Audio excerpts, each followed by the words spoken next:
அஸ்ஸலாமு அலைக்கும் வரஹ்மத்துல்லாஹி வபரகாத்துஹு. அன்பானவர்களே, அன்னை ஆயிஷா ரலியல்லாஹு அன்ஹு அவங்க ஒரு சம்பவத்தை அறிவிக்கிறாங்க. ஒரு தடவை ரசூலுல்லாஹி ஸல்லல்லாஹு அலைஹி வஸல்லம் அவங்க அன்னை ஆயிஷா ரலியல்லாஹு அன்ஹு அவங்களுடைய வீட்டுக்கு வந்தாங்க.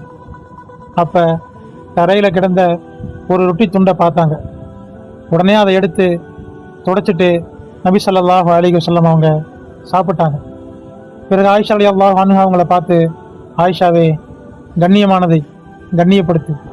ஏனெனில் உணவு என்னும் நற்பாக்கியம் ஒரு சமுதாயத்தை விட்டு நீங்கிவிட்டால் அது ஒருபோதும் திரும்ப வருவதில்லை அப்படின்னு நபி ஸல்லல்லாஹு அலைஹி வஸல்லம் அவங்க ஆயிஷா ரலியல்லாஹு அன்ஹா அவங்கள பார்த்து சொன்னாங்க.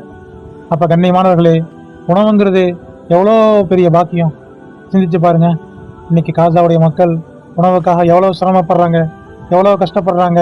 இன்னைக்கு எத்தனையோ மக்கள் பசியினாலையும் பட்டினினாலையும் இறந்து போகிற செய்திகளில் நம்ம எவ்வளவோ கேட்குறோம்.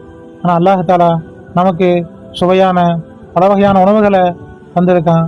அந்த உணவுகளை எக்காரணத்தை கொண்டு வீணாக்காம சரியான முறையில் சரியான அளவில் அதை செஞ்சு சாப்பிடக்கூடிய பாக்கியத்தை அல்லாஹ் நம் அனைவருக்கும் தந்தல் புரிவானாக.